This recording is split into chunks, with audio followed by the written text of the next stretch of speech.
Hi friends, எல்லோருக்கும் வணக்கம். இன்றைக்கி இந்த வீடியோவில் ஒரு முக்கியமான ஒரு தகவலை பற்றி நம்ம பார்க்க போகிறோம்.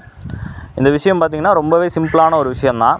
ஆனால் இந்த விஷயத்தையும் நம்ம சரியாக செய்யலை அப்படின்னா நம்மளுடைய பண்ணையில் கம்பல்சரி லாஸ் வரதுக்கான சான்சஸ் ரொம்ப அதிகமாகவே இருக்குது. அது காடை பண்ணையாக இருக்கட்டும் அல்லது கோழி பண்ணையாக இருக்கட்டும், இதை நம்ம சரியாக பண்ணலை அப்படின்னா கண்டிப்பாக லாஸ் வரும். ஸோ அது என்ன விஷயம், அதை எப்படி பண்ணணும், என்னெல்லாம் பண்ணக்கூடாது அப்படின்றத இந்த வீடியோவில் ஃபுல் டீட்டெயிலாக நம்ம பார்க்க போகிறோம். ஸோ இது வரைக்கும் நம்மளுடைய சேனலை சப்ஸ்கிரைப் பண்ணல அப்படின்னா சப்ஸ்கிரைப் பண்ணி வச்சுக்கோங்க. ஏன்னா இந்த மாதிரி வீடியோஸ் பார்த்திங்க அப்படின்னா டெய்லி இனிமேல் நம்மளுடைய யூடியூப் சேனலில் அப்லோட் பண்ண போகிறோம். ஸோ இப்போ வாங்க நம்மளுடைய வீடியோக்குள்ளே போகலாம் ஃப்ரெண்ட்ஸ். ஸோ இப்போ நீங்கள் இந்த வீடியோவில் பார்த்தீங்க அப்படின்னா நம்மளுடைய ப்ரூடிங் செட்டில் இந்த மாதிரி தீவன சாக்கை கட்டி வச்சுருப்போம். ஸோ இது ரொம்ப சிம்பிளாக தான் இருக்கும்.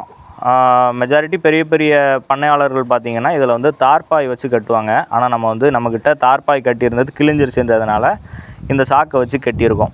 ஸோ இதை நம்ம எதுக்கு கட்டியிருக்கோம் அப்படின்னு சொல்லி பார்த்தோம் அப்படின்னா, பொதுவாகவே ப்ரூடிங் செட்டு அப்படின்னு சொல்லி நம்ம ஒரு செட்டு போடுறோம் அப்படின்னா அது ஃபுல்லாக க்ளோஸ் பண்ணப்பட்ட ஒரு ஷெட்டாக தான் இருக்கணும். 4 பக்கமே செவர் இருக்கணும் அல்லது தகரம் வச்சு அடைச்சிருக்கணும். உள்ளே இருக்கிற ஹீட் வெளியில் போகக்கூடாது. வெளியிலேருந்து எந்த ஏர் வெண்டிலேஷனும் உள்ளே வரக்கூடாது. இதுதான் ப்ரூடிங் செட். அது காடைக்காக இருக்கட்டும் அல்லது கோழிக்காக இருக்கட்டும். ஸோ ரெண்டுக்குமே சேம் கான்செப்ட் தான். ஸோ இதை நம்ம சரியாக பண்ணலை அப்படின்னா கண்டிப்பாக காடை குஞ்சுகளாக இருக்கட்டும் இல்லை கோழி குஞ்சுகளாக இருக்கட்டும் கண்டிப்பாக இறப்பை சந்திக்கும். இது ரொம்ப ரொம்ப முக்கியமான ஒரு விஷயம் ஃப்ரெண்ட்ஸ். ஸோ நீங்கள் காடை பண்ணைக்கு ப்ரூடிங் போட போகிறீங்க, ப்ரூடிங் செட் அமைக்க போகிறீங்க அப்படின்னா கம்பல்சரி க்ளோஸ்டு ஒரு ரூமாக தான் இருக்கணும். இல்லை நீங்கள் வலையை வச்சு சைடில் நீங்கள் போட்டிருக்கீங்க அப்படின்னா கண்டிப்பாக தார்பாய் அல்லது இந்த மாதிரி தீவன சாக்கை வச்சு நல்லா கட்டிக்கோங்க. அப்போ தான் உங்களுக்கு உள்ள ஹீட் மெயின்டைன் ஆகும். ஸோ ப்ரூடிங்க்கு ரொம்ப ரொம்ப முக்கியமானது ஹீட்டு, ஏர் வெண்டிலேஷன் உள்ளே வரக்கூடாது, தீவனம், சுத்தமான தண்ணி. இது ரொம்ப ரொம்ப முக்கியம். ஸோ இது ஃபஸ்ட்டு 7 நாளைக்கு. ஸோ அடுத்த 7 நாளைக்கு பார்த்திங்கன்னா சேம் கான்செப்ட் தான். ஆனால் ஹீட்டு மட்டும் தேவையில்லை. உள்ளே காற்று வரக்கூடாது, தண்ணி சுத்தமாக இருக்கணும், தீவனம் குறையாமல் இருக்கணும். இது 3ஐயும் மெயின்டைன் பண்ணணும். அதே மாதிரி பார்த்திங்கன்னா ஒரு விஷயத்த சொல்ல மறந்துட்டேன். தண்ணி ஷெட்டுக்குள்ளே சிந்திடக்கூடாது. இது ரொம்ப ரொம்ப முக்கியமான ஒரு விஷயம்.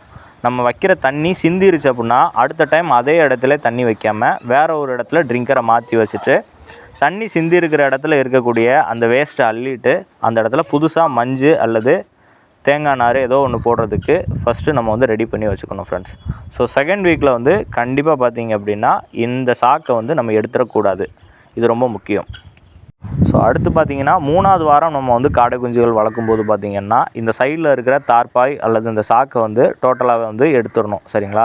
அதாவது காலையில் 7 மணிக்கு இதை தூக்கி விடுறீங்க அப்படின்னா திரும்ப சாயங்காலம் 6 மணிக்கு திரும்ப கீழே இறக்கி விட்டுறணும். ஏன் அப்படின்னா அந்த 3 வாரம் ஆரம்பிக்கும் போது காடை குஞ்சுகளுக்கு அதிகப்படியான காற்றோட்டம் தேவை.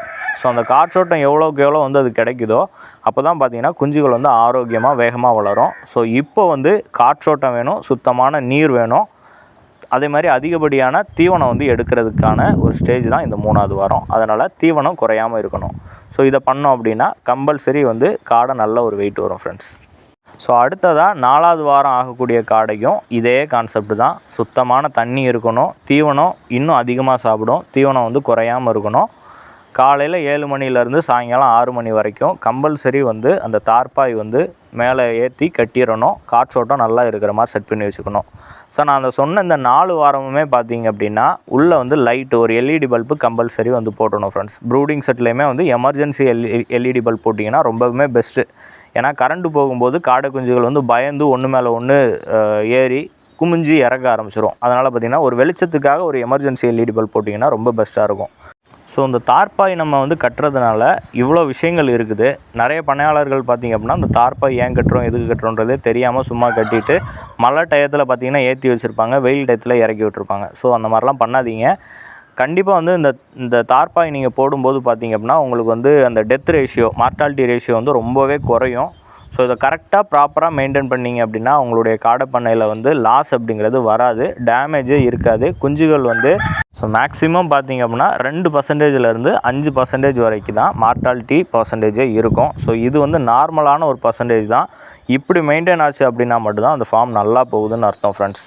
ஸோ நம்மளுடைய பண்ணையில் இப்போதைக்கு ப்ரூடிங்கில் காடை குஞ்சு இல்லாததுனால நான் இந்த கோழி குஞ்சுகளை வச்சு நான் அந்த வீடியோ எடுத்திருக்கேன். ஸோ நெக்ஸ்ட் வீடியோவில் நம்மளுடைய காடை குஞ்சுகள் ப்ரூடிங் போடக்கூடிய அந்த ஷெட்டை நான் ஃபுல்லாக கவர் பண்ணி உங்களுக்கு காட்டுறேன் ஃப்ரெண்ட்ஸ். ஸோ நம்மளுடைய சேனலை சப்ஸ்கிரைப் பண்ணிக்கோங்க. நாளைக்கு வேறு ஒரு தகவலோடு பார்க்கலாம். தேங்க்யூ.